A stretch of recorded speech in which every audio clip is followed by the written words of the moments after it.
Of course चूंकि digital दुनिया है तो डिजिटल बेस्ड सर्विसेज क्या हो सकती है उसकी बात की गई। तो सबसे पहले टीएस डीजीपीएस की बात कही गई कि टीएस डीजीपीएस के माध्यम से आप जमीन का सर्वे कर सकते हैं। दूसरी टेक्नोलॉजी है सैटेलाइट इमेजरी के माध्यम से। तीसरी है एरियल फ्लाइंग। तीनों के अपने अपने एडवांटेज हैं, डिसएडवांटेजेस हैं।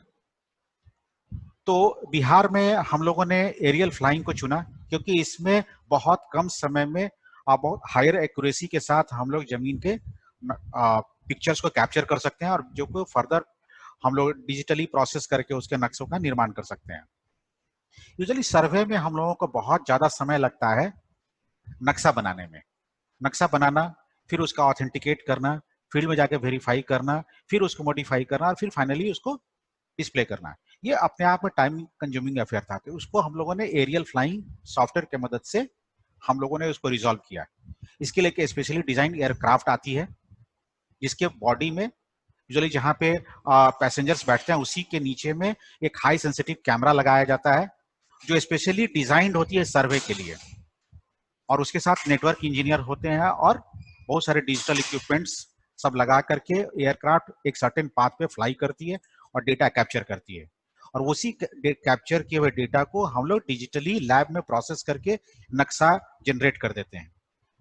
जो हम लोग कैप्चर करते हैं फोटोग्राफ वो रास्टर इमेज कहलाता है। जैसे आप अपने मोबाइल से जो फोटो खींचते हैं, अपना सेल्फी खींचते होंगे या फैमिली मेंबर का फोटो खींचते हैं, ऑल आर रास्टर इमेज। उसको बाद में हम लोग सॉफ्टवेयर की मदद से नक्शे में कन्वर्ट करते हैं, दैट इज वेक्टर। तो वेक्टर में क्रिएट करने के बाद फील्ड में भेजा जाता है, उसका वेरिफिकेशन होती है, उसमें कुछ छूट गया उसका करेक्शन कर दिया जाता है। After iterative process it remove all the errors and finally final map has been generated. यहां से सेकेंड लेवल ऑफ एक्सक्यूशन शुरू होता है जिसके लिए हम लोग आज आपके साथ बैठे हैं।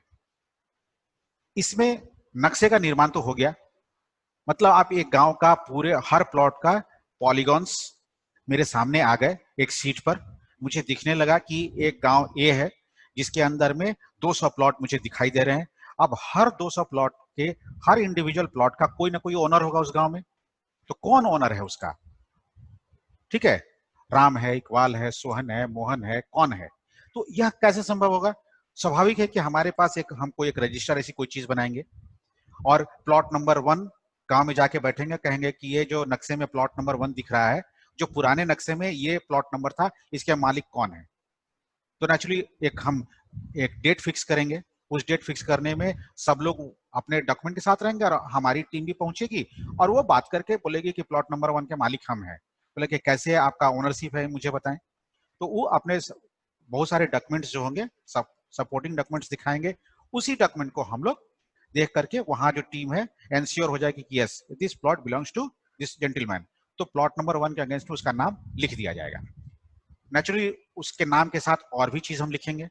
हो सकता है उस आदमी के नाम के साथ कुछ और लोग होंगे जो को शेयरर होंगे उस प्लॉट में। हो सकता है कि वो हो, उनके छोटे भाई हो या और कोई लोग हों जो उस प्रॉपर्टी को इक्वल शेयर कर रहे हैं, तो उनका भी नाम कैप्चर होना चाहिए। प्लस उस जमीन की प्रॉपर्टी क्या है, मतलब किस तरह की जमीन है, एक फसल देने वाली है, 2 फसल देने वाली है, या मकान के निर्माण के लिए इस्तेमाल की जा रही है, या बाग बगीचे में इस्तेमाल की जा रही है।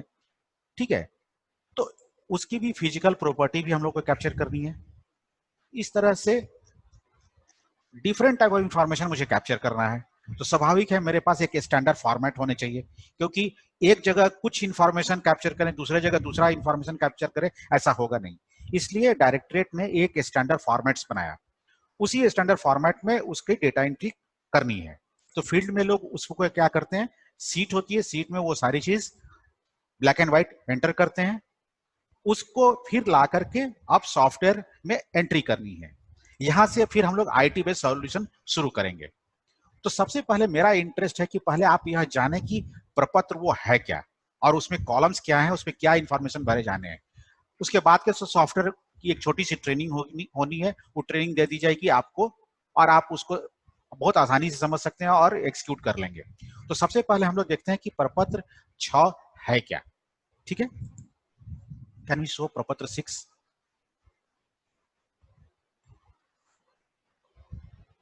नहीं, एक और जो था हम लोग नेट पर देख रहे थे। हाँ हाँ, यहाँ पे होगा।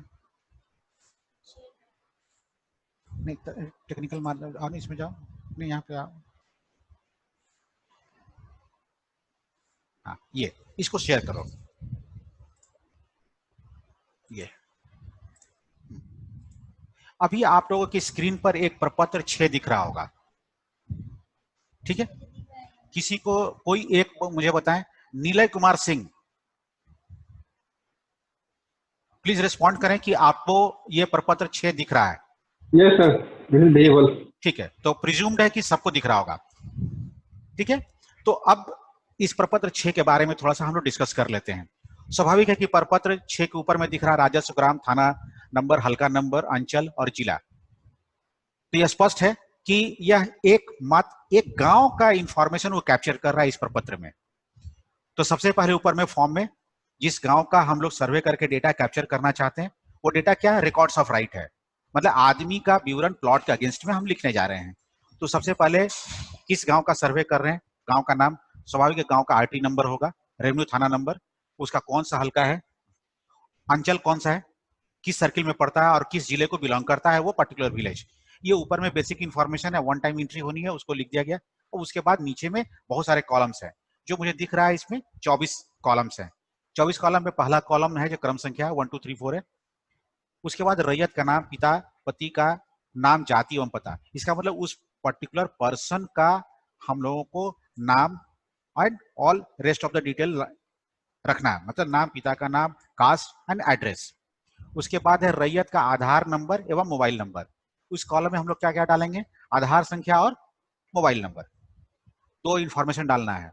तो डालते समय आपको क्या ध्यान रखना है कि आधार नंबर जो हम लिखेंगे यहाँ पे वो 12 डिजिट का होना चाहिए, बिकॉज हम सबको पता है कि आधार संख्या जो है 12 डिजिट का है। उसके बाद मोबाइल नंबर डेफिनेटली वो भी 10 डिजिट का होगा, ठीक है। उसके बाद का कॉलम 4 और 5 दोनों बिलोंग करता है खेसरा नंबर। खेसरा नंबर क्या मतलब, क्या हुआ, प्लॉट नंबर। जो उस गांव में प्लॉट्स हैं, छोटे छोटे पॉलीगॉन्स हैं, उसको हम लोग रेवेन्यू के टर्म में, भाषा में हम लोग खेसरा नंबर बोलते हैं, ठीक है। अंग्रेजी में इसको प्लॉट नंबर बोले। तो हर प्लॉट का एक नंबर होगा। स्वाभाविक अगर आज हम सर्वे कर रहे हैं तो पहले भी सर्वे हुई होगी, तो सर्वे हुआ, बोल दीजिए मैं मीटिंग में। तो स्वाभाविक है कि पहले जो खेसरा नंबर सर्वे हुआ होगा उस समय में भी एक उसको खेसरा नंबर मिला होगा, और आज जो हम सर्वे कर रहे हैं उसमें हम एक नया नंबर दे रहे हैं, ठीक है। उसके बाद है पुराना खाता नंबर, क्योंकि यहाँ पर आप एक चीज देख रहे होंगे कि कहीं पर भी हम लोग नया खाता पुराना खाता नंबर यहाँ नहीं लिख रहे हैं, मगर खेसरा में हमने लिख दिया कि नया और पुराना, मगर खाता में हम यह चीज नहीं लिख रहे हैं कि पुराने समय का खाता नंबर और नए समय का खाता नंबर क्या है। दो कॉलम इसके लिए नहीं बनाए, इसलिए कि प्रपत्र 6 के निर्माण के समय में हम लोग खाता नंबर नहीं देते हैं।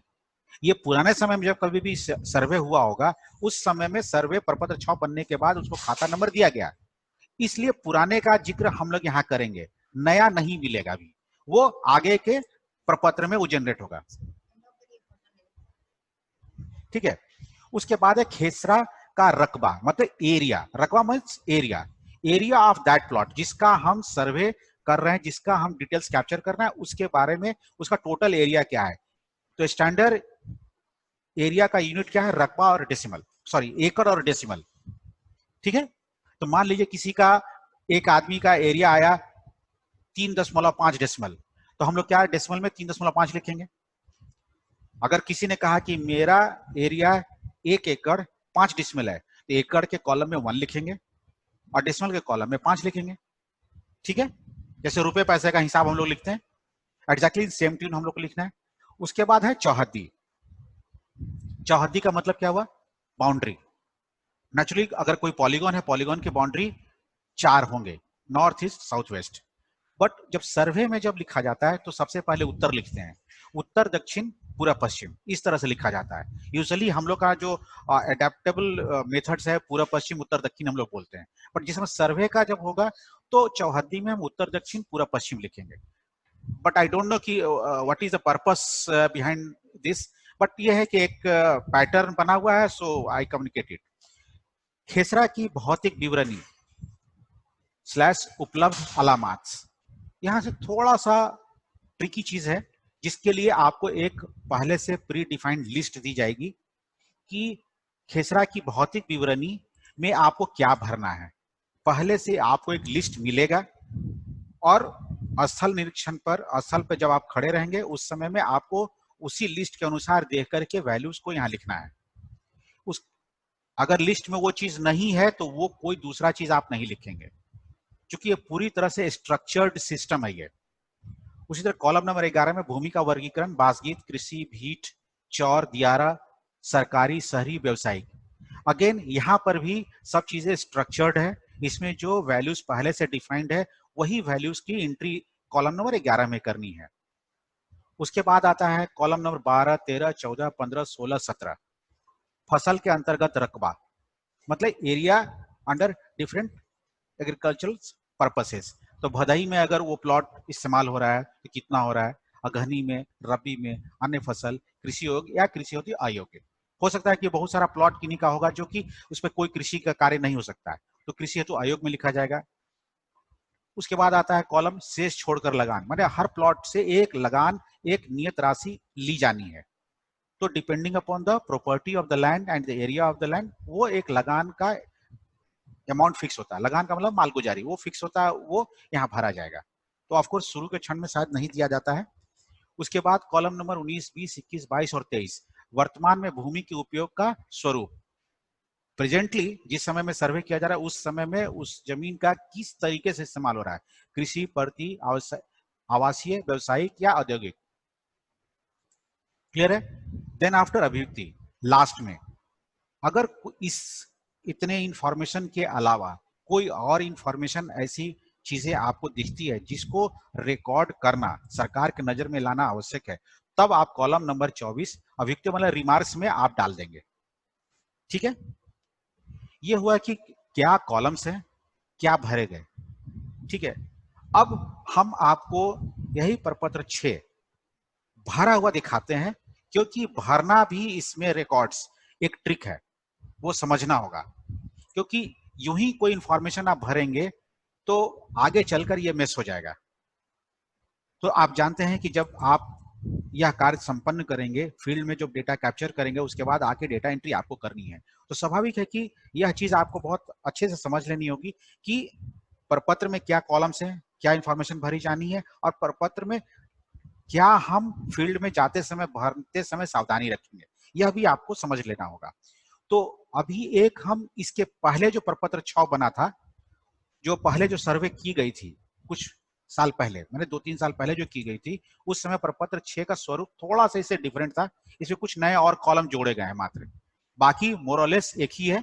हम उसका एक भरा हुआ प्रपत्र आपको दिखाएंगे अभी, दिखा करके उसमें बताएंगे कि रिकॉर्ड वो फील्ड के लोग कैसे लिखते थे और लिखने के पीछे उनका उद्देश्य क्या था। ठीक है, कैन वी शो ये। अभी देखिए मैं आपको एक प्रपत्र दिखा रहा हूं। अभी पूरे सेशन में मैं सिर्फ और सिर्फ प्रपत्र के बारे में बात करूंगा। लास्ट में आपको मैं सॉफ्टवेयर दिखा दूंगा, बिकॉज सॉफ्टवेयर का ट्रेनिंग बहुत छोटा है करेस्पॉन्डिंग टू डेटा कलेक्शन। अगर डेटा कलेक्शन सही होगा तो आगे की सब चीजें बहुत स्मूथ हो जाएंगी, बिकॉज आप सभी लोग आईटी इनेबल्ड होंगे, कहीं ना कहीं कंप्यूटर सिस्टम या आईटी बेस्ड सर्विसेज यूज कर रहे होंगे। तो इस आप फंडामेंटल जानते हैं, गार्बेज इन गार्बेज आउट। अगर आप गलत डेटा एंट्री करेंगे तो स्वाभाविक है आप गलत ही रिपोर्ट निकाल पाएंगे।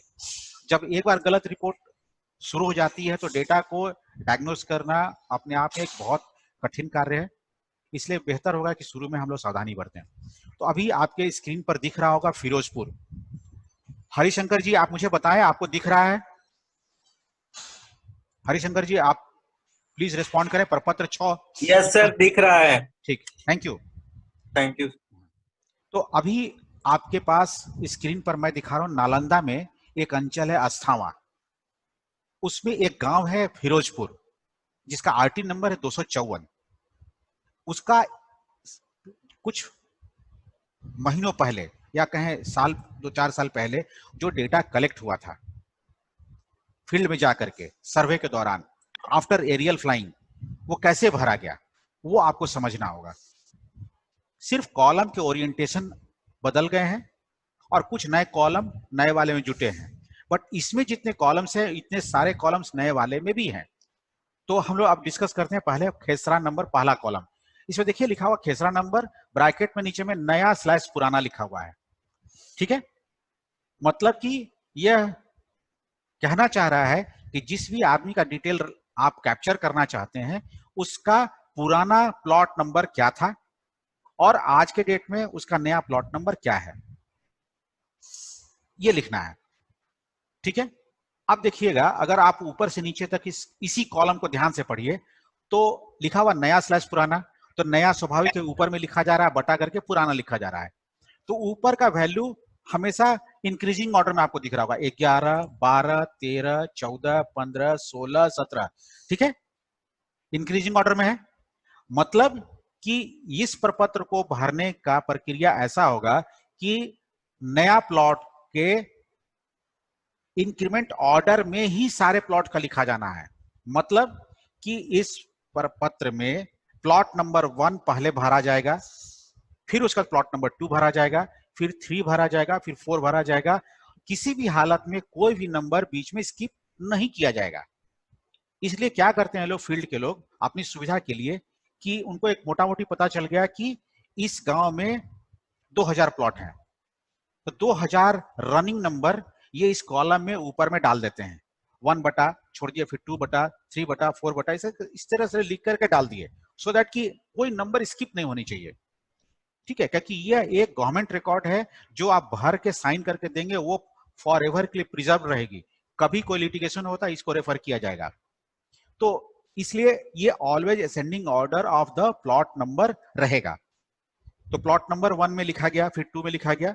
अब जिस समय plot number, new plot number 1 का ओनरशिप ले रहे हैं, उस कैप्चर कर रहे हैं किसान से या रैयतधारी से, जो लैंड होल्डर है, उससे पूछा गया कि पुराने प्लॉट का जिक्र आप बताइए। जिस तो वो अपना जो डॉक्यूमेंट देगा उससे उसका प्लॉट नंबर मतलब खेसरा नंबर वहां से हम लोग नोट कर लेंगे, जो बटा में 1 बटा के नीचे लिखा जाएगा। जैसे अभी एग्जांपल के तौर पे स्क्रीन में प्लॉट नंबर 11 के ओनर से उसका पुराना प्लॉट नंबर मांगा गया, उसने 4 बताया, 4 लिख दिया गया।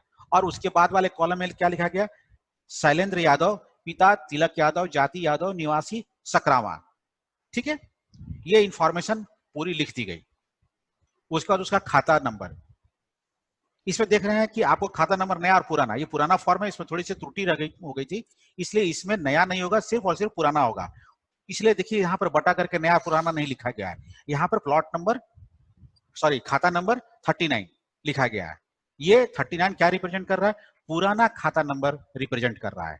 और उसके बाद उसका एरिया, एरिया कौन सा है, जो नया प्लॉट है जिसका हम सर्वे कर रहे हैं उसका एरिया लिखा गया है 8.5, उसका चौहद्दी। इसमें देखिए उत्तर दक्षिण पूरा पश्चिम लिखा हो गया है, दिख रहा होगा आप लोगों को।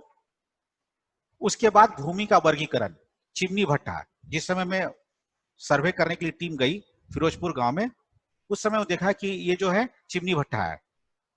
और उसके बाद और कोई कॉलम का डेटा उनको नहीं मिला, वो सारे छोड़ करके लास्ट में उन्होंने कुछ रिमार्क्स कॉलम अपना डाल दिया। उसके बाद 12 नंबर प्लॉट का डिटेल्स भरे, उनका भी जो भी ओनरशिप का डिटेल है, उनका पुराना खाता नंबर, एरिया, चौहद्दी और डिटेल्स डालने के बाद प्लॉट नंबर 13 पर आए। यहां से स्टार्ट होता है ट्रिक्स। ठीक है, बिकॉज फील्ड में जब आदमी काम कर रहा होता है तो उनके पास समय की कमी होती है और क्वालिटी ऑफ डेटा कैप्चर करना होता है। इसलिए क्या करते हैं कि जैसे ही शैलेंद्र कुमार यादव का बात किए तो बोला कि सर मेरा प्लॉट नंबर 4 है और 16 भी है जो आपके 11 और 13 में है। ठीक है, तो डॉक्यूमेंट्स मिलान करने वाला लगा, ठीक है प्लॉट नंबर, मेरा नया प्लॉट नंबर 11 और 13 आप ही का है। उसने क्या किया, सिंपली 13 में शैलेंद्र यादव लिखा, पहला नाम उसका लिख दिया और रेफर कर दिया प्लॉट नंबर 11, अपने इस प्रपत्र का प्लॉट नंबर 11 को रेफर कर दिया, जो मैं आपको एरो मार्क करके दिखा रहा हूं कि how smartly they are using. इससे क्या हुआ कि पूरा लिखने का समय उनका बच गया। ऊपर में लिखा हुआ पूरा कंटेंट हम लोग को नीचे में कॉपी करना है। ठीक है, जो अभी हम आपको ब्लू एरो की से दिखा भी रहे हैं। इससे स्पष्ट हो गया कि प्लॉट नंबर 11 और 13 एक ही आदमी का है। क्लियर हो गया। तो यह इससे 2 फायदे हुए कि डेटा के बीच में रिलेशन एस्टेब्लिश कर दिया, दूसरा कि टाइपोग्राफिकल मिस्टेक खत्म हो गई। क्लियर? ये अस्पष्ट हुआ कि नहीं? अगर अस्पष्ट है तो हम लोग आगे बढ़ेंगे। कोई आप रिस्पॉन्स करें। अमित कुमार, अमित कुमार। हाँ जी सर, स्पष्ट है सर। ठीक है, होपफुली सबको यह बात समझ में आ रही होगी। ठीक है, अब हम लोग आगे चलते हैं। नेक्स्ट स्क्रीन हम लोग दिखा सकते हैं क्या इसमें? इसी के आगे एक मैंने रखा हुआ है सर। हेलो। हाँ सर, चैट बॉक्स में कुछ लोगों का आ रहा है कि नहीं, फिर से समझाया जाए चैट अच्छा, ठीक बॉक्स है, में। No issue, no issue. ठीक है, हम लोग फिर से एक्सप्लेन करते हैं इसको। Come to the first screen. Yes, ठीक। हाँ, ये अभी जो प्रपत्र मैं दिखा रहा हूं, ये प्रपत्र 6 पुराना है। इसमें जितने कॉलम्स हैं, नए वाले में भी इतने ही कॉलम्स हैं, सिर्फ उनका ओरिएंटेशन बदल गया है। और नए वाले प्रपत्र में कुछ 2-4 और कॉलम्स जोड़े गए, like Aadhaar, mobile number and कुछ लैंड के प्रॉपर्टीज का। बट बेसिक चीज, कैसे फॉर्म में फील्ड के लोग भरते हैं और क्या उनके पीछे उनका उद्देश्य होता है, यह चीज मैं समझाने की कोशिश कर रहा हूं आपको। पहला, प्लॉट नंबर जो कॉलम है, प्लॉट नंबर या खेसरा नंबर नया / पुराना लिखा हुआ है। वहां पर भी जो नए वाले फॉर्म में देखेंगे, 2 साइड बाय साइड कॉलम बनाए गए, नया और पुराना। यहाँ पर नया और पुराना को बटा करके लिखा गया, और इसमें इस कॉलम में जो भी नंबर लिखा जाएगा, नया प्लॉट के असेंडिंग ऑर्डर में लिखा जाएगा। मतलब कि अगर पहला फर्स्ट कॉलम प्लॉट नंबर 1 है तो उसके नीचे सिर्फ और सिर्फ 2 नंबर होगा, और उसके नीचे 3 होगा, उसके नीचे 4 होगा, और ऑनवर्ड्स टिल द लास्ट। तो सुविधा के लिए फील्ड के लोग पहले ही कॉलम नंबर खेसरा वाले कॉलम में वो लोग 1 से लेकर के लास्ट नंबर तक लिख देते हैं, सो दैट कि गलती से भी कोई एक प्लॉट मिस ना करे। ठीक है, अगर मान लीजिए 2000 प्लॉट के बीच में मान लीजिए अगर एक 871 नंबर प्लॉट मिस कर गया, तो स्वाभाविक है उसका कैप्चर करना है, तो लास्ट में जाके लिखेंगे। ठीक है, या अगर लिख रहे हैं बीच में कहीं लिख दिए तो खोजना बहुत मुश्किल होगा, इसलिए सेफ्टी के लिए वो लोग एक ही बार पहले पूरा नंबर डाल के छोड़ देते हैं, और उसके बाद हर प्लॉट के अगेंस्ट में उसका डिटेल कैप्चर करते हैं। तो एक पेज हम आपको दिखा रहे हैं भरा हुआ, जिसमें देखेंगे कि प्लॉट नंबर नया ऊपर में लिखा हुआ है बटा के 11 है, उसके नीचे वाले रो में 12 है, उसके नीचे 13, 14, 15, 16 एंड ऑनवर्ड्स। मतलब ये increasing order of new plot number लिखा हुआ है, और उस बटा में आकर के ओल्ड प्लॉट का जिक्र किया गया है। तो naturally old plot number always hazardous होगा, क्योंकि हर आदमी का उस समय का प्लॉट नंबर कुछ और रहा होगा। ठीक है, तो अभी हम डिस्कस कर रहे हैं एक रो के बारे में। नया प्लॉट नंबर 11 जो पुराना प्लॉट नंबर 4 को रिप्रेजेंट कर रहा है, जो बटा में दिखाया गया है। उसके बाद वाले कॉलम में लिखा हुआ है रैयत का नाम, पिता पति का नाम, जाति एवं पता। इसमें शैलेंद्र यादव, जो मेरी टीम वहां गई, उसने लोगों से बात करके प्लॉट नंबर 11 जिसका ओल्ड प्लॉट नंबर 4 है उसके अगेंस्ट में उसका नाम नोट किया। अब इस फॉर्म में शैलेंद्र यादव, पिता तिलक यादव, जाति यादव, निवासी सकरावा। ठीक है, ये इंफॉर्मेशन कैप्चर किया, फिर बोला कि आपका ओल्ड खाता नंबर क्या है, वो 39 बताया, रिकॉर्ड वेरीफाई किया गया, 39 लिख दिया, फिर उसका नया प्लॉट का एरिया कितना है, तो 8.5, और उसका चौहद्दी उत्तर दक्षिण पूर्व पश्चिम। ये पूर्व पश्चिम उत्तर दक्षिण नहीं होता है, उत्तर दक्षिण पूर्व पश्चिम लिखी जाती है। ठीक है, उस तरह से लिख दिया गया। फिर भूमि का वर्गीकरण, रेस्ट ऑफ द कॉलम में डेटा है तो भरा गया, नहीं है तो छोड़ करके लास्ट में कोई अभियुक्ति कॉलम में डेटा कुछ है अगर फील्ड में मिलता है तो वो डाल दिए। देन नेक्स्ट प्लॉट नंबर, तो डेफिनेटली 11 के नीचे प्लॉट नंबर 12 ही होगा नया वाला। उसके बाद उसका भी डिटेल लिखा गया, उसके भी सारे लिख दिए गए। फिर plot number 13, new plot number 13 आया, तो यहां पर देखा गया कि ये इसका भी मालिक वही है जो प्लॉट नंबर 11 का मालिक है। तो सिंपली क्या किया, प्लॉट नंबर 13 के अगेंस्ट में शैलेंद्र यादव और उसका प्लॉट नंबर ऊपर से रेफर कर दिया गया। ठीक है, 11 दिखा, आपको दिख रहा होगा 11, क्लियर? जो एरो की से भी हम लोग दिखा रहे हैं आपको कि देखिए 11 और 13 के बीच में रिलेशन उन लोगों ने डेटा एंट्री करते समय बनाया है। ठीक है, और उस 13 का ओल्ड प्लॉट नंबर क्या है वो उसको लिख दिया गया बटा 16 एंड 14, 15, 16 एंड ऑनवर्ड्स। आप देखिए प्लॉट नंबर 15 को ध्यान से देखिए, न्यू प्लॉट नंबर 15 के नीचे में लिखा हुआ है बटा में 16, 8 और 6। ठीक है, इसका मतलब है कि यहाँ 3 प्लॉट है। मतलब कि प्लॉट नंबर 15 जो आज मुझे दिख रहा है, ये पूर्व में 3 प्लॉट का एमलगमेशन हो गया, मैंने 3 प्लॉट को जोड़ करके बना दिया गया। जैसे कोई आदमी पहले कभी 16 नंबर प्लॉट का मान लिख रहा होगा, बगल का एक प्लॉट बिक रहा होगा, उसको भी खरीद लिया, वो 8 था, फिर बाद में वो प्लॉट नंबर 6 को भी खरीद लिया, तीनों प्लॉट ज्वाइंटली एक ही जगह पर हैं।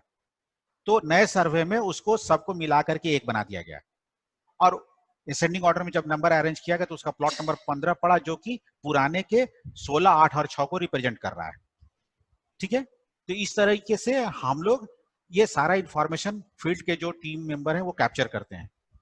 उद्देश्य सिर्फ आपको फॉर्म को दिखाने का ये है कि डेटा एंट्री करते समय फील्ड में इस फॉर्म में क्या सावधानी बरतते हैं लोग और क्या इंटेलिजेंस लगाते हैं। ठीक है, इसके अलावा एक और चीज ट्रिक लोग अपनाते हैं फील्ड में चौहद्दी के मामले में।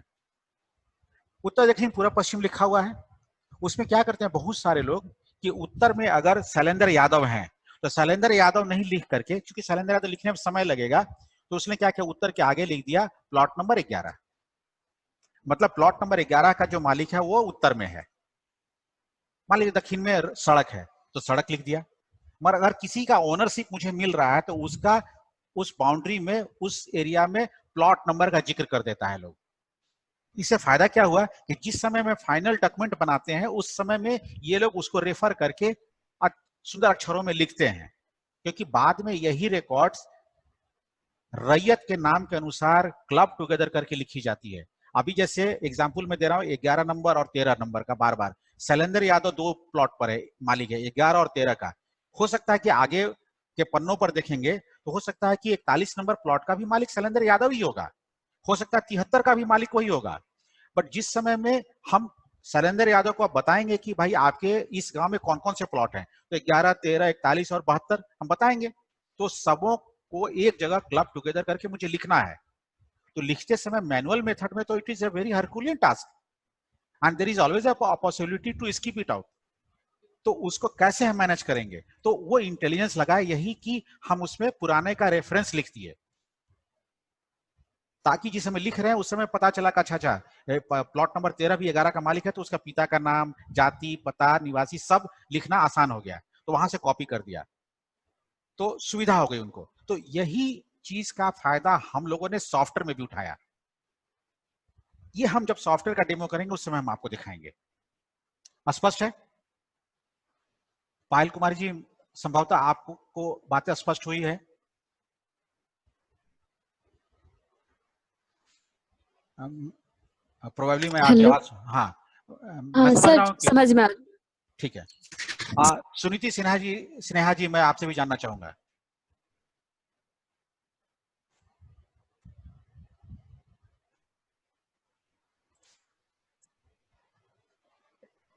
एनीवे प्रोबेबली मैं समझ पा रहा हूँ कि सब आप लोगों को समझ में बात आई होगी, तो हम नेक्स्ट स्क्रीन की तरफ बढ़ते हैं।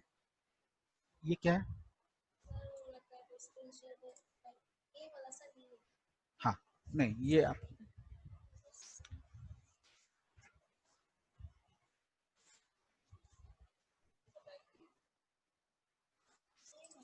ठीक ठीक ठीक है, वही चीज है। हाँ नहीं, किसी ने चैट बॉक्स में कुछ वाट लिखा है ना मुझे।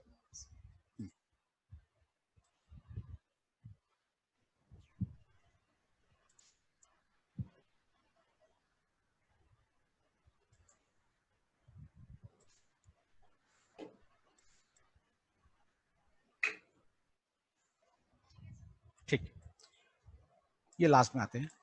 एक और प्रपत्र का मैं जिक्र कर देना चाह रहा हूँ, प्रपत्र 5 जो तेरीज है या खतियान का सार, ये होता क्या है, तब हम सीधे सॉफ्टवेयर पर फिर आ जाएंगे। ये क्या है, पुराने जो सर्वे कभी हुए होंगे, जैसे बिहार में कुछ जिलों में हमारा रिविजनल सर्वे हुआ और कुछ जिलों में मेरे सीएस है, कैडेस्ट्रल सर्वे।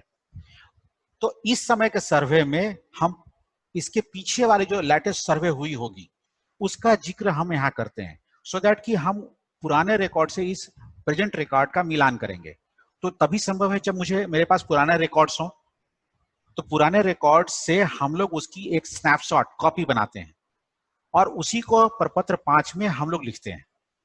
ऑफ कोर्स ये भरा हुआ आपको दिख रहा होगा फिरोजपुर का ही, ये पुराने फॉर्म है। ठीक है, पुराने फॉर्म में डेटा भरा गया, ये चीज हम आपको यहाँ पर दिखा रहे हैं। जैसे इसमें है कि दयाल महतो का कोई जमीन था जिसका 23 नंबर क्रम संख्या में खतियान का खाता नंबर 23 था और इसका खेसरा 10, 114, 121 और 144 है, 4 प्लॉट्स हैं और टोटल उसका सभी का मिला के 76 डिसमिल जमीन हुआ। ठीक है, जस्ट फॉर योर इंफॉर्मेशन हम लोग आपको ये शेयर कर दिए। Now switch over to the software.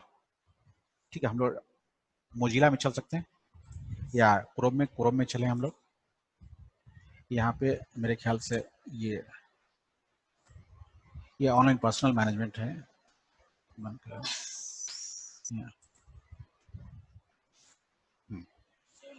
इसका यूजर, हाँ मैं देता हूँ।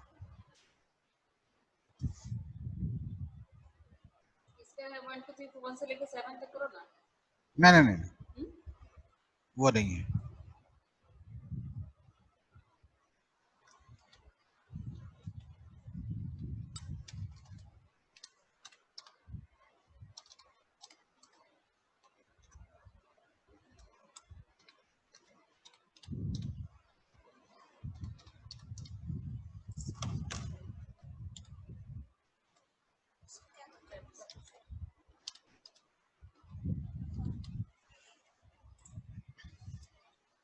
ठीक है, हाँ आप शेयर कीजिए।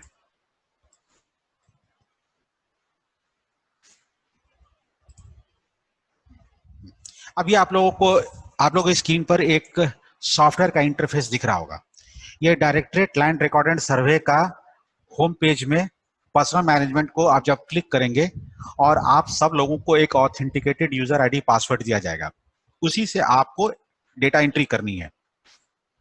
जब आप लॉगिन करेंगे तो इस तरह से आपको पेज मिलेगी जिसमें आपको कुछ बेसिक इंफॉर्मेशंस बताया जाएगा कि टोटल लैंड होल्डर्स इंटर्ड सो फार और टोटल मौजा in this particular circle is 340 and till now you have entered 39 number of holders. और ऊपर में home, entry, update, delete and reports हैं। ये पूरे सर्वे के लिए 22 प्रपत्र का निर्माण किया गया है। इस 22 प्रपत्र में एक गांव के सर्वे होने के सारे इंफॉर्मेशन कैप्चर किए जाएंगे। हम सभी फॉर्म्स के बारे में आपसे जिक्र नहीं करेंगे, स्पेशली मैं सिर्फ प्रपत्र 6 की चर्चा करूंगा, बिकॉज 6 में ही first official capturing of ROR data होती है। फील्ड में नक्शा लेकर के जब टीम उतरती है, जब आप जाएंगे तो सबसे पहले इसी प्रपत्र 6 में डेटा एंट्री करेंगे और वही डेटा लेकर के आप आएंगे इस सॉफ्टवेयर में, अपने यूजर से लॉगिन करने के बाद डेटा एंट्री करेंगे। तो वो है क्या? एंट्री में देखिए प्रपत्र 1, 2, 3, 3, 2, 4, 5, 6, 7, 13। ठीक है, मैंने आपको जिक्र किया कि मेरे 22 फॉर्म हैं, मगर यहाँ पे बहुत सिलेक्टेड दिख रहे हैं। तो नेचुरली बहुत सारे जो हैं वो कुछ ऐसे रिपोर्ट्स हैं जिसकी एंट्री नहीं होनी, कुछ दूसरे तरीके से डेटा कैप्चर होंगे। ठीक है, तो स्ट्रेट वे हम आपको प्रपत्र 6 के बारे में बता रहे हैं। जैसे प्रपत्र 6 क्लिक करेंगे, ये बोलेगा कि आप किस मौजे का एंट्री कर रहे हैं। तो आप जैसे ही लॉगिन करेंगे, इसको पहले से सॉफ्टवेयर को पता कि कौन कौन से अंचल, इस अंचल के अंदर में कौन कौन से विलेज आने हैं आपके लिए डेटा एंट्री में, तो दिखता रहेगा। इस वजह से एग्जाम्पल के तौर पे फरीदपुर, मैपहो और उराला, उसके सामने कुछ नंबर भी दिए हुए हैं, 205, 204, 206। ये सब क्या है? These are the RT number. RT number क्या होता है? रेवेन्यू थाना नंबर। एवरी थाना को रिप्रेजेंट करने के लिए एक न्यूमेरिकल वैल्यू अवार्ड की गई, which is unique in nature. ठीक है, उस पर्टिकुलर सर्किल में वो यूनिक होगा एज इट इज स्टेटेड। तो अब एंट्री करनी है, तो स्वाभाविक है आपके पास जो प्रपत्र 6 आया होगा उसके ऊपर में आपने राजस्व, ग्राम का नाम, थाना संख्या, अंचल, जिला, ये सब सारी चीजें लिखी हुई हैं।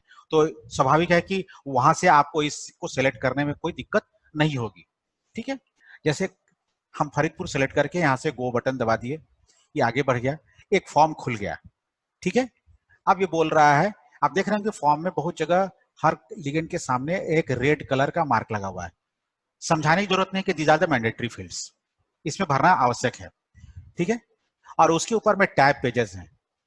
क्रम संख्या 1 से 8, अन्य हिस्सेदार, चौहद्दी, क्रम संख्या 12 से आगे, इस तरह से लिखा हुआ है। तो ये क्या है? ये सब क्रम संख्या 12 से आगे, 1 से 8, ये क्या है? नए प्रपत्र में जो कॉलम्स हैं उसका नंबर रिप्रेजेंट कर रहा है।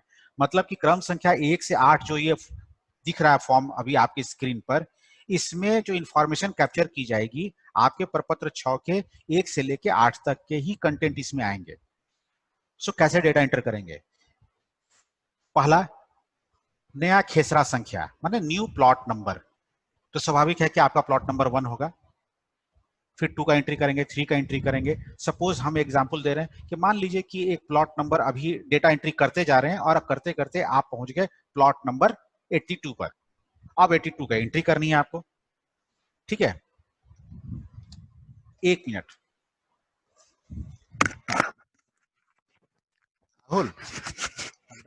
राहुल राइट नाउ मैं एक क्लास में हूँ।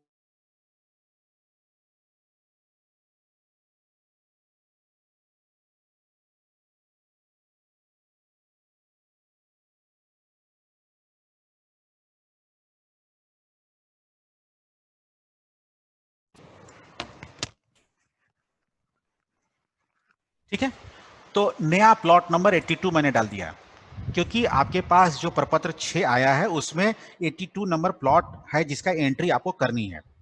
ठीक है, आपने 82 डाल दिया, आगे बढ़े। रेफरेंस खेसरा नंबर ये सॉफ्टवेयर पूछ रहा है कि आप डालिए। तो दो परिस्थिति होगी, या तो इसमें कोई वैल्यू आएगा या इसमें वैल्यू नहीं आएगा। ठीक है, क्योंकि ये मैंडेटरी फील्ड नहीं है। दिख रहा होगा इसमें रेड मैंने मार्क नहीं लगाया है, तो नेचुरली ये मेरा मैंडेटरी फील्ड नहीं है। क्लियर? तो जो अभी इस सेशन में मैं जस्ट इसके डिस्कशन से पहले जो मैं प्रपत्र 6 के बारे में डिस्क्राइब कर रहा था बार बार कि शैलेंद्र यादव जो प्लॉट नंबर 11 में था, फिर प्लॉट नंबर 13 में भी उसी का था, और उस 13 नंबर कॉलम में उसने 11 लिख दिया। एग्जैक्टली हम इसी सिचुएशन को यहाँ डिस्क्राइब करना चाह रहे हैं कि मान लीजिए कि 82 नंबर प्लॉट का ओनर वही है जो प्लॉट नंबर पीछे का कोई प्लॉट नंबर का ओनर है।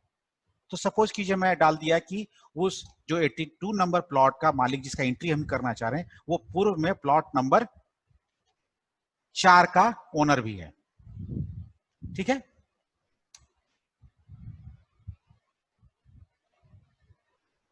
हो सकता है 4 का एंट्री नहीं किया, मैं देखता हूं 26 डाल करके है कि नहीं। हाँ ठीक है, मतलब हम ये कहना चाह रहे हैं, समझाना चाह रहे हैं आपको कि प्लॉट नंबर 82 की जब एंट्री कर रहे हैं तो एंट्री करते समय आपको दिखा कि इसका रेफरेंस एक पुराने प्लॉट नंबर से आ रहा है, उसका प्लॉट नंबर 26 लिखा गया है। तो जैसे ही आप प्लॉट नंबर 26 डालेंगे, वो 26 नंबर प्लॉट चूंकि पहले से एंटर्ड है आपके सॉफ्टवेयर में, तो वहां से सारा इंफॉर्मेशन लेके चला आएगा, आपको भरने की जरूरत नहीं है। तो इससे क्या साबित होता है कि दो रिकॉर्ड को इंटरलिंक कर दिया, तो टाइपोग्राफिकल एरर होने की संभावना 0 हो गई। ठीक है, जैसे राम प्रवेश यादव, तो राम प्रवेश यादव जब दोबारा भरना होगा तो हो सकता है डेटा एंट्री में मिस्टेक हो जाए स्पेलिंग का, तो और समय भी लगेगा, ये चीज बंद हो गई। 82 का मालिक वही है जो प्लॉट नंबर 26 का भी मालिक है, और 26 का डेटा एंट्री पहले से मैंने कर रखा है, तो रेफरेंस खेसरा नंबर में मैं 26 डाल दूंगा, तो वहां से डेटा फेच करके ला देगा। एक सिचुएशन। दूसरा सिचुएशन ये है कि 82 नंबर प्लॉट का मालिक ऐसा मालिक है जिसका कोई पूर्व में मेरे पास रिकॉर्ड नहीं है, तो नेचुरली उसके डिटेल्स में नाम, पिता का नाम, जाति, पता सब होगा, बट कोई रेफरेंस प्लॉट नंबर नहीं लिखा गया होगा। तो नेचुरली हम यहाँ पर रेफरेंस खेसरा नंबर जो सॉफ्टवेयर में हम ब्लैंक छोड़ देंगे, तो सॉफ्टवेयर समझ जाएगा कि ये किसी पुराने रिकॉर्ड से इसका कोई रिश्ता नहीं है, ये फ्रेश केस है। तो सारी चीज, रैयत का नाम, पिता का नाम, आधार संख्या, सारी चीज वो मांगने लगेगा। क्लियर? स्पष्ट है? तो जैसे ही हम डाल दिए, यहाँ पे धारण का प्रकार देख रहे हैं, ये ब्लैंक फ्रीज कर दिया, क्योंकि अगर 82 नंबर प्लॉट का मालिक वही है जो 26 का है, तो नेचुरली उसका धारण का परिधि प्रकार जो होगा वही होगा जो 26 का है, इसलिए उसको कुछ भी करने नहीं दिया। मैं रैयत का नाम बदलना चाहता हूं, नहीं बदलने देगा, पिता का नाम बदलना चाहूंगा, नहीं बदलने देगा। ठीक है, सारी इंफॉर्मेशन जो वन टाइम एंट्री है, स्टैटिक इन नेचर है, वो उसको फ्रीज कर देगा और कहेगा आप आगे बढ़िए। ठीक है, तो मुझे सिंपली सेव करना है और आगे बढ़ना है। ऑफ कोर्स इसमें पूछ रहा है कि इसका रकबा डिटेल मुझे भरिए। रकबा डिटेल मैंडेटरी है, तो हमको यहाँ पे भरना होगा। जैसे देख रहा होगा आपको यहाँ पे रकबा रेड कलर से मार्क्ड है, एकड़ में और डेसिमल में कह रहा है भरने के लिए। मान लीजिए 82 नंबर प्लॉट का टोटल एरिया जो आपने प्रपत्र 6 में रखा है वो मान लीजिए 21 डिसमिल है, तो हम 21 डाल दिए, 21 डाल दिए, सेव कर दिए। जैसे ही डालेंगे तो यहाँ एक नंबर जनरेट करके दे देगा। ठीक है, नेक्स्ट कर दिए। अन्य हिस्सेदार, हो सकता है कि प्लॉट नंबर 82 में कोई और हिस्सेदार हो, ठीक है, को शेयरर्स हो, तो यहाँ पर अन्य हिस्सेदार हैं हाँ या नहीं, यहाँ पर हम लोग को सेलेक्ट करके बताना है। अगर हाँ सेलेक्ट कर देंगे तो एक फॉर्म खोल देगा सॉफ्टवेयर और उसमें बोलेगा कि आप इसका रैयत का नाम भरिए, पिता का नाम भरिए, इसकी जाति पता भरिए। अब इसको ऐसे समझिए कि मान लीजिए जैसे गौरव कुमार बैठे हुए मेरे सामने, तो मैं और गौरव मिलके एक गांव में जमीन खरीद लिया, ठीक है, और उसी गांव में गौरव जी की और भी जमीन है, बट एक और प्लॉट उस गांव में मैंने खरीदा गौरव जी के साथ मिलके। तो जो जिस प्लॉट में दोनों हम लोग इक्वल शेयर में हैं वो हम लोग अलग लिखेंगे। तो को शेयरर में ओरिजिनल में फर्स्ट रैयत में गौरव कुमार जी का नाम आएगा और सेकंड में मेरा नाम आएगा, ठीक है। और जो ओरिजिनल एक गौरव जी की अपनी अलग से जमीन है जिसमें मेरा कोई शेयर नहीं है, उसमें उनका सिर्फ उनका नाम रहेगा। तो क्या होगा, इस हालत में दोनों प्लॉट का आपस में कोई रिलेशन नहीं होगा, ठीक है। ये छोटी छोटी ट्रिक चीजें हैं, वो आपको समझ लेनी होगी। तो उसी तरह से यहाँ पर अगर कोई अन्य हिस्सेदार है तो हम लोग हाँ करके फॉर्म में डिटेल्स भरेंगे, नहीं है तो हम लोग आगे बढ़ेंगे। चौहद्दी, चौहद्दी में उत्तर दक्षिण पूर्व पश्चिम लिखा हुआ है, मैंडेटरी है, भरना ही है, ठीक है। मान लीजिए कि चौहद्दी में उत्तर में रोड है, तो मैंने लिख दिया रोड, ठीक है। ऑफ कोर्स यहाँ पे हम हिंदी थोड़ा नहीं टाइप कर पाते हैं, थोड़ा जल्दी जल्दी में, इसलिए हम इंग्लिश में टाइप कर रहे हैं। ये सॉफ्टवेयर बाइलिंगुअल में बना हुआ है, ठीक है। ये यूनिकोड कंप्लायंट है, दुनिया की किसी भी भाषा में इसमें डेटा एंट्री की जा सकती है, बशर्ते कि उसके टूल्स आपने अपने क्लाइंट पर लोड किया हुआ है, ठीक है। सपोज कीजिए कि दक्षिण में एक आदमी का प्लॉट है, मान लीजिए प्लॉट नंबर 27 है, ठीक है, और उसके बाद पूरब में नाला है, और इधर में प्लॉट नंबर, अब एग्जैक्टली मुझे तो कोई प्लॉट याद नहीं है, और फिर चौहद्दी भरें, ठीक है। तो जैसे ही मैंने 27 डाला तो सॉफ्टवेयर प्लॉट नंबर 27 का ओनर खोज कर लाया कि क्या है, और उसने यहां पे नाम रख दिया। क्लियर, यहाँ पे 47 कोई प्लॉट नहीं होगा मेरे ख्याल से, मेरे को 28 में डाल के देखता हूं, ठीक है। हाँ, तो पश्चिम में एक आदमी है जिसका प्लॉट नंबर 28 है, ये भी चौहद्दी जिस समय भरा गया है प्रपत्र 6 उसमें भी वहां पर लोग लिख देते हैं। जिस समय आप भी जाएंगे जब डेटा कैप्चर करेंगे तो आपको लगा कि ये जो इस प्लॉट का डिटेल में भर रहा हूं इसके पूरब में एक आदमी है जिसका प्लॉट नंबर 28 है, तो आप 28 डाल दिए, या अगर 32 नंबर प्लॉट का मालिक इसके पश्चिम में है तो 32 डाल दिए। और जैसे ही यहाँ पर आके 32 डालेंगे सॉफ्टवेयर ऑटोमेटिकली 32 का ओनर लेके चला आएगा, ठीक है। उसके बाद भौतिक विवरणी चुने। यह जो जमीन की एंट्री आप कर रहे हैं ये किस तरह की है, आवासीय है, वाणिज्यिक है, खेसरा मानचित्र विवरणी है, चिकित्सीय एवं स्वास्थ्य के लिए जल निकाय है, क्या चीज है, ये पूरी एक लिस्ट है आपके पास। इसी में से कोई एक वैल्यू आपके पास आएगी। तो स्वाभाविक है जिस समय में आप प्रपत्र 6 फील्ड में भर रहे होंगे इसी के रेस्पेक्ट में आप भरेंगे, क्योंकि यहाँ सॉफ्टवेयर में इसके अलावा और कोई भी ऑप्शन सेलेक्ट करने का सुविधा है नहीं, इसलिए फील्ड में जिस समय कैप्चर करेंगे इतनी ही वैल्यू में से कोई एक होगी। इसलिए वहां पर ये सब आपको पहले से एक प्रिंट आउट निकाल के ले जानी होगी कि पर्टिकुलर कॉलम के लिए ये इतनी ही डिफाइंड वैल्यूज है और यही वैल्यूज मुझे फील्ड से कलेक्ट करके लानी है, और आने के बाद डेटा एंट्री करते समय आप यही भरेंगे, ठीक है। तो मैंने जैसे मान सपोज कीजिए मैंने जल निकाय सेलेक्ट कर दिया फॉर द टाइम, जैसे ही सेलेक्ट किए यहाँ पर आएगा कि अच्छा ये जल निकाय है तो किस तरह का है, आर है, कुआं है, सूखा नाला है, गीजर है, चौर है, जल प्रपात है, जल उपचार है, इस तरह की बहुत सारी चीजें डाली हुई हैं। क्या है, पानी टंकी है, ठीक है, पंप हाउस है, बोरवेल है, भूमिगत पानी टंकी, क्या चीज है, तो वो चीज आपको सेलेक्ट करनी है, ठीक है। सपोज के जलोपचार केंद्र हमने डाल दिया, उसके बाद भूमि का वर्गीकरण। भूमि का वर्गीकरण किस तरह का है? कृषि धनहर है, कृषि भीट है, बासगीत है, आवासीय है, जंगल है, झाड़ी है, क्या है? इस तरह से हम लोग को सेलेक्ट करना है। सपोज कीजिए कृषि धनहर मैंने सेलेक्ट कर दिया, सेव किया, ठीक है, और नेक्स्ट कर दिया। क्लियर? अब यहाँ पे रकबा, एकड़, डेसिमल। अब फसल के अंतर्गत अगर आपने प्रपत्र 6 के इस सर्टेन कॉलम्स में इंफॉर्मेशन कैप्चर किया है तो भरेंगे, नहीं तो आप छोड़ देंगे। लास्ट में नवैयत है, नवैयत का डिटेल्स आप सेलेक्ट करेंगे। और वर्तमान में भूमि के उपयोग का स्वरूप भी एक कॉलम है जिसमें आपको चेक कर देना है। अगर मान लीजिए कि आवासीय पर्पस के लिए इस्तेमाल हो रही आवासीय, और कोई अभियुक्ति कॉलम माने रिमार्क्स कॉलम, कोई आपको उस फील्ड में असल निरीक्षण करने के दौरान आपको कुछ इस प्लॉट के अगेंस्ट में रिमार्क्स आपने लिखा है प्रपत्र 6 के लास्ट कॉलम में, तो आप यहाँ पर वो चीज लिख देंगे और सेव कर देंगे। आपको इंफॉर्मेशन आएगा saved successfully, this much of business you have to do. प्रपत्र 6 का एक रिकॉर्ड एंटर हो गया। क्लियर? इसमें कोई असुविधा? सुप्रिया सिन्हा जी, आप मुझे बताएं। नहीं, क्योंकि फील्ड के लोगों को ही इससे दो चार होना है।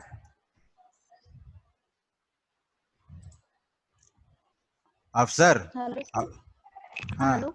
हाँ, स्पष्ट है सुप्रिया जी? यस सर, हाँ, यस। ठीक, धन्यवाद। और किन्हीं से मैं इनपुट लेना चाहूंगा? नहीं, अभी रहेगा, ये अभी रहेगा। मैं थोड़ा सा बात करना चाहूँ। रंजीत कुमार चौधरी, प्रोबेबली आपका आधा नाम मुझे रंजीत कुमार चौधरी जी, कुछ आप बताएं।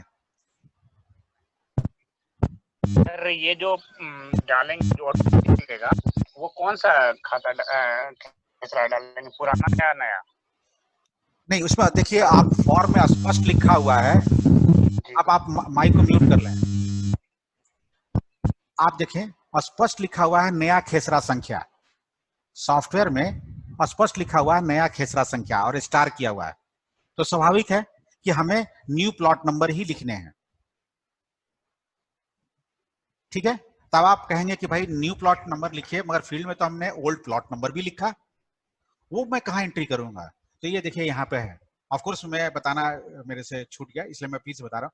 यहाँ पे देखिए पुराना खाता संख्या, पुराना खेसरा संख्या। सपोज कीजिए थोड़ी देर के लिए कि 82 नंबर प्लॉट में 4 प्लॉट हैं। ठीक है, मान लीजिए एक खाता संख्या पुराना 55 है और पुराना प्लॉट 67 है।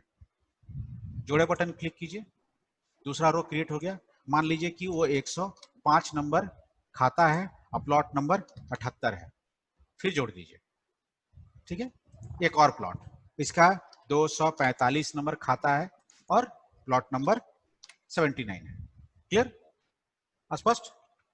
बट भूल कर भी आप ऐसा नहीं करेंगे कि खाता संख्या में 55, 105, 245 लिख देंगे और खेसरा में 67, 78, 79।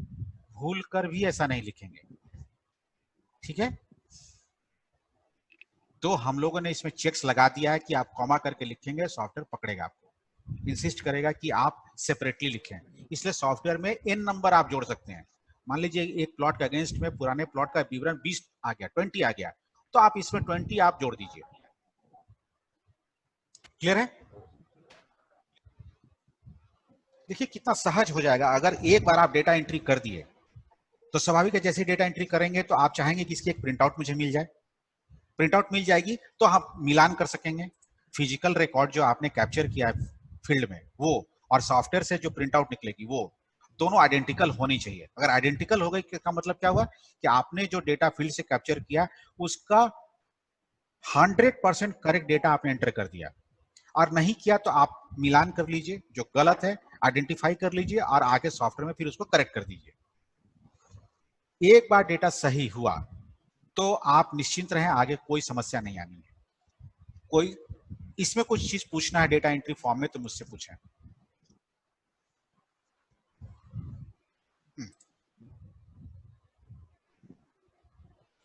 हाँ, 1 मिनट मैं आपके अनम्यूट करता हूं। हाँ, बोले कैसे पे सब चले, इनका नाम राजकमल जी।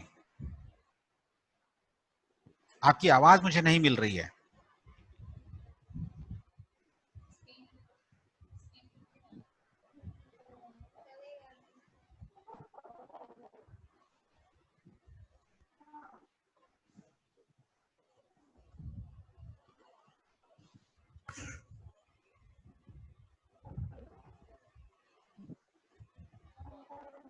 फॉर्मेट 6 से मैं अब समझ नहीं पाया। हाँ कुछ हो।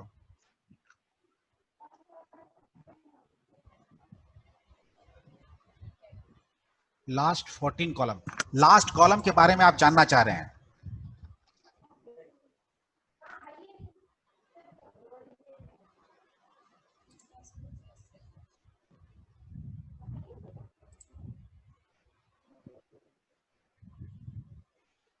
अब आप कुछ बोले हैं। हाँ यस ठीक है, ठीक है। तो एक मिनट, ये लास्ट जो 14 कॉलम है ये क्या है? ये अभियुक्ति है।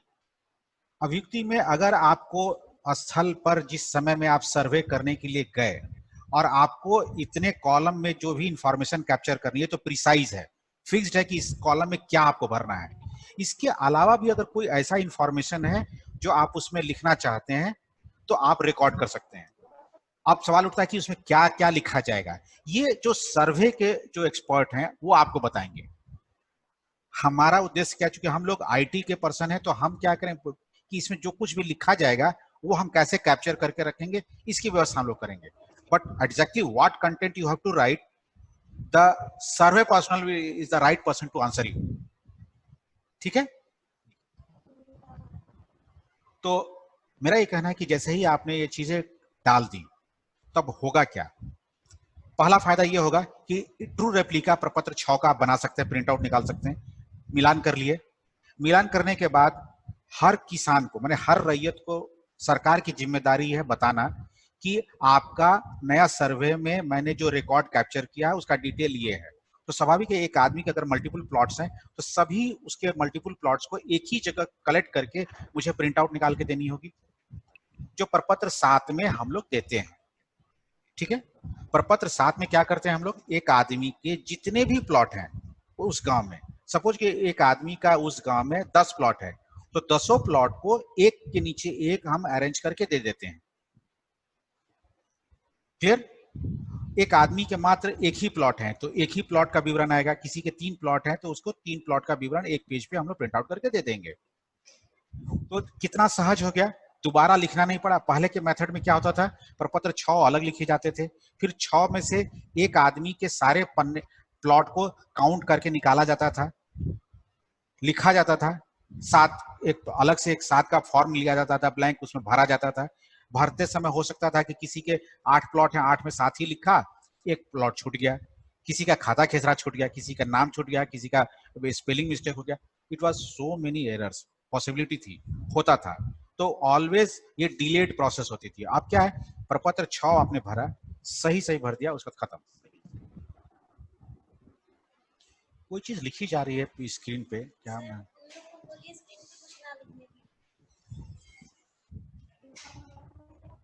क्या मैंने, हाँ हाँ अशोक कुमार जी कुछ कहना चाह रहे हैं सर। इसमें ओनली हिंदी में लिखा जाएगा कि इंग्लिश में भी लिख सकते हैं? नहीं नहीं, ये देखिए समझिए पहले, land record always regional language में कैप्चर की जाती है। फंडामेंटल ये है कि ऑलवेज लैंड रिकॉर्ड का कंटेंट रीजनल लैंग्वेज में कैप्चर की जाती है। तो स्वाभाविक है अगर बंगाल में है तो वहां पर बांग्ला में लिखा जाएगा, ठीक है, केरल है तो मलयालम लिखा जाएगा, बिहार में हिंदी में लिखी जाएगी। क्लियर? ठीक, क्लियर। तो अब इससे क्या फायदा हुआ कि एक बार प्रपत्र 6 आपने भर दिया तो रेस्ट जितने भी फॉर्म्स भरने हैं तो भरने की जरूरत नहीं है, सिर्फ और सिर्फ प्रिंट आउट निकालने की जरूरत है। इसमें जो मेजर जो इस डेटा पर रिपोर्ट जनरेट होगी वॉल्यूमिनस, वो है प्रपत्र 7, उसके बाद 12, 18, 19 और 20, ये सब वॉल्यूमिनस रिपोर्ट्स जनरेट होंगे। तो आगे चल के फिर इसी रिपोर्ट की ट्रू रेप्लिका सिंपली ओरिएंटेशन बदल बदल के निकालनी एक कठिन कार्य थी। इसके लिए इस सॉफ्टवेयर की मदद से इंस्टेंटेनियसली हम लोग निकाल सकते हैं। प्लस इसमें यह भी चीज किया गया है यूनिकनेस मेंटेन करने के लिए थ्रू आउट द स्टेट की खाता नंबर जो अभी तक हम लोग नहीं दे रहे थे, प्रपत्र जब 12 का निर्माण होगा उस समय में हम लोग खाता नंबर सॉफ्टवेयर की मदद से देंगे और पूरे बिहार में यूनिफॉर्म होगी। सर्टेन टाइप ऑफ ओनरशिप के लिए हम लोग खाता नंबर फिक्स देंगे। जैसे एग्जाम्पल के तौर पे अनाबाद बिहार सरकार के लिए पूरे बिहार में खाता नंबर 1 फिक्स्ड है। तो जैसे कभी भी भविष्य में कोई ट्रांजैक्शन के लिए आता है और उसका खाता नंबर 1 है तो इमीडिएटली होल्ड पर आ जाएगा कि अनाबाद बिहार सरकार की जमीन बिक कैसे रही है या ट्रांजैक्ट कैसे हो रही है। उसी तरह से 2 सर्वसाधारण है, मतलब कि पब्लिक यूटिलिटी के लिए जो सरकारी जमीन है वो सर्वसाधारण के लिए उसके लिए खाता नंबर 2 दिया जाएगा। उसी तरह से 3 जो है केसरे हिंद की जमीन में गवर्नमेंट ऑफ इंडिया के लिए दी जाएगी, 4 खास महल के लिए, और उसी तरह से आगे क्या चीज दिया जाएगा। और उसके बाद फिक्स नंबर के बाद और जितने रैयत हैं माने लैंड होल्डर है उनको उस नंबर के बाद का नंबर दिया जाएगा। ठीक है। अगर अभी जस्ट मैं आपको एक चीज दिखाता हूं कि रिपोर्ट कैसे जनरेट कर सकते हैं। प्रपत्र 6 सिलेक्ट किया मैंने आरटी नंबर दे दिया, फरीदपुर आ गया, मैं खोजे बटन क्लिक किया और रिपोर्ट जनरेट होकर सामने चली आई। क्लियर हो गया? दिख रहा है? It's very easy, neat looking in the same format जिस फॉर्मेट में प्रपत्र 6 आपने डेटा कैप्चर किया है। तो आसानी से आप मिलान कर सकते हैं। कोई त्रुटि इसमें दिखती है आप तुरंत करेक्शन कर सकते हैं। चूंकि यह सॉफ्टवेयर कंप्लीटली रोल बेस्ड है, मतलब कि आप 6 के बाद प्रपत्र 7 बनाने से पहले इस बात का एश्योरेंस आपको देना होगा कि प्रपत्र 6 का डेटा एंट्री मैंने कर दिया, मॉडिफाई कर दिया, अब ये 100% करेक्ट है और आपको ही फ्रीज करनी होगी। जब आप फ्रीज कर देंगे, जो भी उसके लिए ऑथेंटिकेटेड यूजर से लॉगिन कर रहे हैं उनको फ्रीज करना होगा, तभी प्रपत्र 7 का निर्माण होगा। और एक बार आपने फ्रीज कर दिया उसके बाद आप इस पे कोई रिकॉर्ड में कुछ भी करेक्शन नहीं कर सकते। इसलिए समय पर डेटा एंट्री करना, उसका प्रिंट आउट निकालना और उसको करेक्शन करना, ये जिम्मेदारी है। ठीक है, क्लियर? इतना ही आज के सेशन में मैं रख रहा हूं। इस चीज पर अगर आप में से किसी को कोई चीज पूछना है तो आप मुझसे पूछ सकते हैं। हाँ, ये जो ब्लू कलर से आपने मुझे दिखाया है अभी स्क्रीन पर, ठीक है, ये all these are sample data captured by my team members for testing of the software. ठीक है, these are not a real data, these are testing data.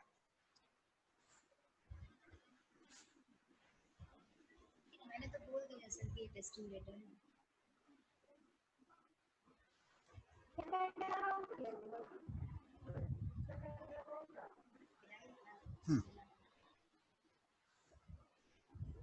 ठीक है, हाँ, क्या बोलिए? हाँ मैम, चलो निकलना है के लिए। हाँ, अगर आपको कोई चीज पूछना है, रीचा अगर आप कुछ पूछना चाहती हैं मेरे से पूछ सकती हैं। सर अब शेयर हटा देते हैं। हाँ, शेयर हटा दीजिए। हैंड रेस किए हुए थे लोग। हाँ, पायल कुमारी। कौन? पायल कुमारी। हाँ, तो कनेक्ट कर दीजिए। कर दिया। हाँ, पायल जी मुझे पूछिए। सर, जो जिला परिषद की जो जमीन होती है, जैसे नहर, सड़क, रेलवे लाइन, ये सब हो गया खानापुरी के दौरान, तो वो एक ही प्लॉट नंबर से उसको डिनोट करेंगे या अलग अलग? नहीं, अगर एक गांव में जिला परिषद की मल्टीपल प्लॉट है तो डेफिनेटली अलग अलग प्लॉट नंबर होगा।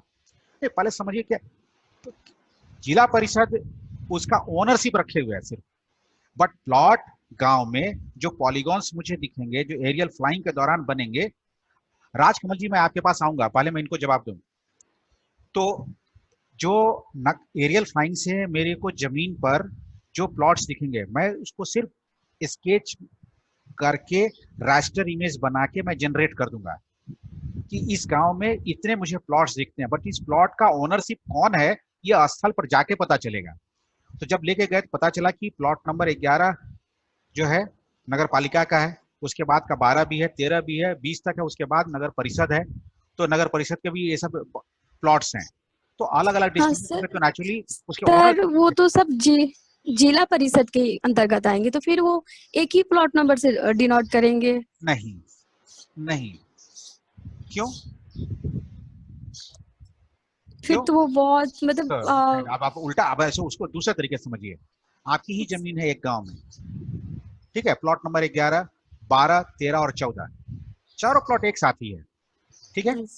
यस तो आपका कहना होगा कि जब 11, 12, 13, 14 सब मेरा ही प्लॉट है, तो व्हाट इज द पॉइंट, सबको मिला के 11 बना दीजिए, ठीक है। तो जिस समय में सर्वे के दौरान जो नक्शे बन रहे होते हैं, उस समय में अगर कोई आदमी इस बात को उस टीम को संज्ञान में लाता है कि ये सभी प्लॉट्स एक ही हैं, एक ही मालिक के हैं, ठीक है, और सफिशिएंट डॉक्यूमेंट देने के बाद एंश्योर हो जाता है, तो वो लोग नक्शे में ही परिवर्तन कर देंगे,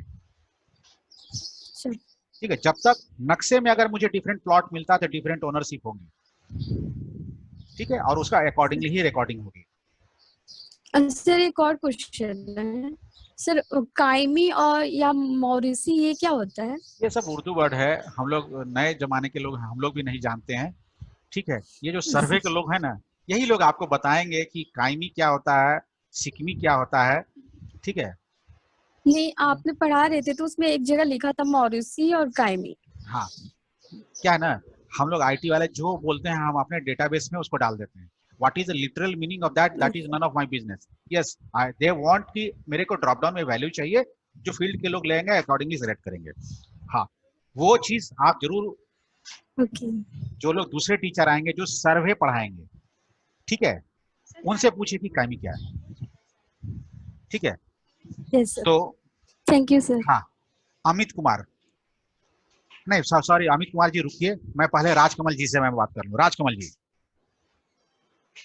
हाँ जस्ट मिनट में अमित, हाँ सर हाँ जी, हाँ सर जो एंट्री के लिए बारे में बताया है, उसमें नया खेसरा का एंट्री करना था, लेकिन उसमें रेफरेंस का एक खेसरा नंबर था। करेक्ट। तो जो रकबा जो रकबा देना था वो क्या हाँ। रेफरेंस का भी रकबा था कि नहीं नहीं नहीं, नया? नहीं नहीं नहीं, हाँ, जिस प्लॉट का एंट्री आप कर रहे हैं उसका, क्योंकि उसका। रेफरेंस का तो आप ऑलरेडी भर चुके हैं। जी रेफरेंस का, जैसे मैंने अभी जो एग्जांपल दिया कि एक प्लॉट नंबर 82 को एंट्री करनी है, उसमें रेफरेंस 26 है, तो 26 जैसे ही आप डाले पूरा सॉफ्टवेयर फेच करके 26 का डिटेल ले आया।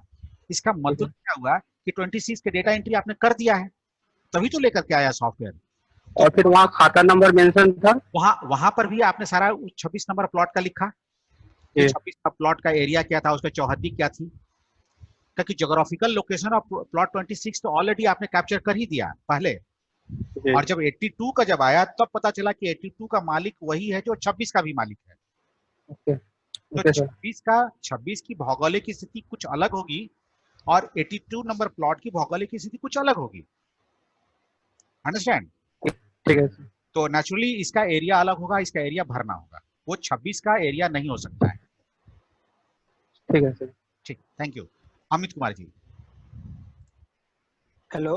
हाँ हाँ सर, सपोज हम लोग किसी प्लॉट पे गए, किसी व्यक्ति का प्लॉट 4 प्लॉट है, एक ही व्यक्ति का, तो अगर हम लोग उस चारों प्लॉट को मिलाकर एक कर देंगे मैप में, लेकिन चारों प्लॉट में उसके जो चौहद्दी होंगे वो अलग अलग होंगे, तो चारों तो अलग अलग दिखाना पड़ेगा ना सर? देखिए, पहली बात, चारों प्लॉट अगर एडजेसेंट होंगे, यस सर, अगल बगल होंगे तो करेंगे, और यह वो टीम करेगी जो नक्शे में करेक्शन के लिए रिस्पॉन्सिबल है। जी जी जी, ठीक है। अगर उसको लगता है कि चारों प्लॉट एक ही आदमी का है और वो रिक्वेस्ट कर रहा है, वेरिफिकेशन ऑफ द रिकॉर्ड होगी, और जो टीम वहां पर वो सेटिस्फाई होती है, तब वो बीच के लाइन को वीड आउट कर देगी और एक प्लॉट बना देगी। यस यस यस, ठीक है। जिस समय में आप प्रपत्र 6 का फॉर्म लेके जा रहे होंगे, उसके पहले ही वो प्लॉटिंग करके दे चुका होगा आपको। नक्शे में हर पॉलीगॉन को एक नंबर पहले से लॉट करके देगा। जो यूजुअली जो पैटर्न है नक्शे में हर पॉलीगॉन को नंबर देने का, क्लॉकवाइज डायरेक्शन में नॉर्थ वेस्ट से लोग देते हैं। Yes yes sir. तो टॉप नॉर्थ वेस्ट कॉर्नर पे प्लॉट को 1 देते हैं, उसके जस्ट क्लॉकवाइज डायरेक्शन में 2, 3, 4, 5, 6 and onwards till the last, वो देने की व्यवस्था है। इसलिए जिस समय में आपके पास आप प्रपत्र 6 लेके जाएंगे, उस समय तक आपके पास नक्शे में प्लॉट नंबर डाल के मिल चुका होगा। इसलिए नक्शे जी। में परिवर्तन करने का स्कोप आपके ज्यूरिडिक्शन में है ही नहीं, जिसमें प्रपत्र 6 के फेज में आप आ गए। जी। Anyone else?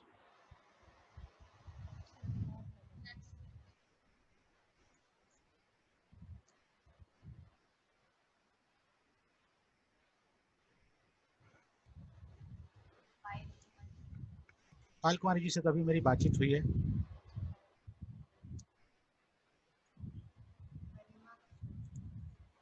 गरिमा कुसुम? हेलो अच्छा, गौरव कुमार जी भी हाँ हाँ हाँ, गरिमा जी बताएं। Sir, in entry format there is one column अन्य हिस्सेदार है, then where we need to mention in the hard copy of प्रपत्र 6। डेफिनेटली बिकॉज आप देखिए, सबसे पहले प्रपत्र 6 के हार्ड कॉपी में फील्ड में ही, गौरव जी मैं आपके पास भी आ रहा हूँ।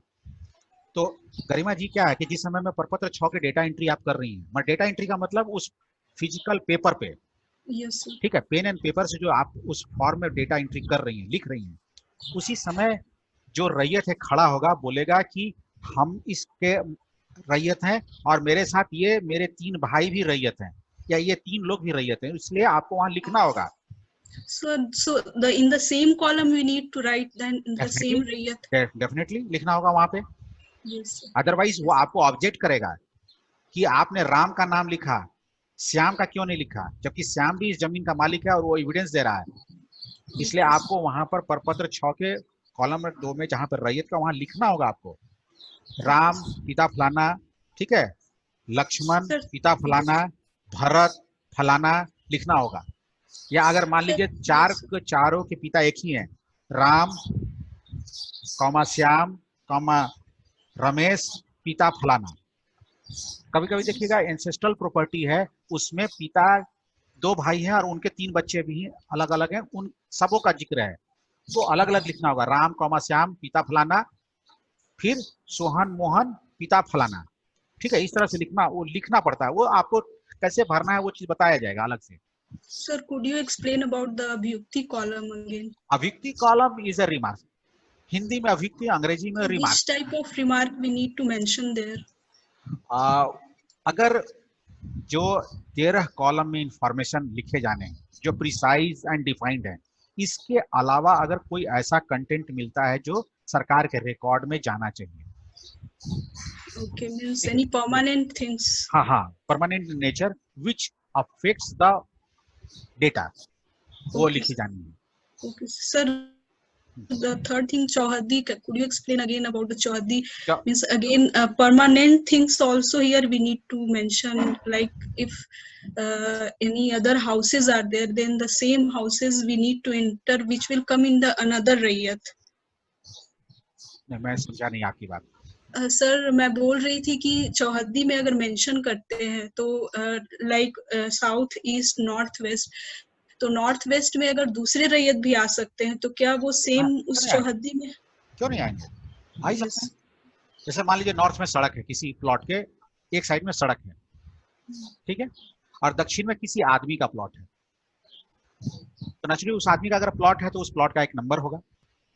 एक तरीका आपके लिए है कि मान लीजिए महेश कुमार का जमीन है, तो सीधे सीधे उसमें जाके महेश कुमार लिख दीजिए। एक तरीका ये है, दक्षिण में माउस को क्लिक कीजिए उस पर दक्षिण वाले टेक्स्ट बॉक्स में और लिख दीजिए महेश कुमार। और अगर आपको लगता है कि महेश कुमार का प्लॉट नंबर 31 है जो दक्षिण में है इस प्लॉट के, तो 31 लिख के नीचे चौहद्दी बटन दबा दीजिए, सॉफ्टवेयर ऑटोमेटिकली 31 का ओनरशिप जो होगा ला के रख देगा वहां पे। ठीक है, ये सॉफ्टवेयर से हम कुछ क्वालिटी ऑफ डेटा कैप्चर करने में मदद कर रहे हैं आपको। हाँ Gaurav ji. Gaurav ji. Hello sir.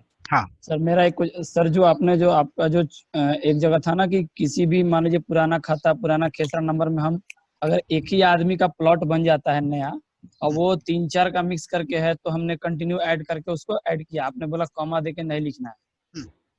Correct sir जी। अब सर चौहद्दी में अगर एक साइड सपोज नॉर्थ साइड में 3 आदमी का प्लॉट हो सर, तो सर वहां पे तो किसी एक का नाम मेंशन करेंगे तो हो सके बाद में फिजिकल मतलब जब वेरिफिकेशन या अदर टाइम वो समझ गया, मैं समझ गया आपके अंदर की उथल पुथल में समझ गया। आप समझिए कि बाउंड्री का सिग्निफिकेंस क्या है।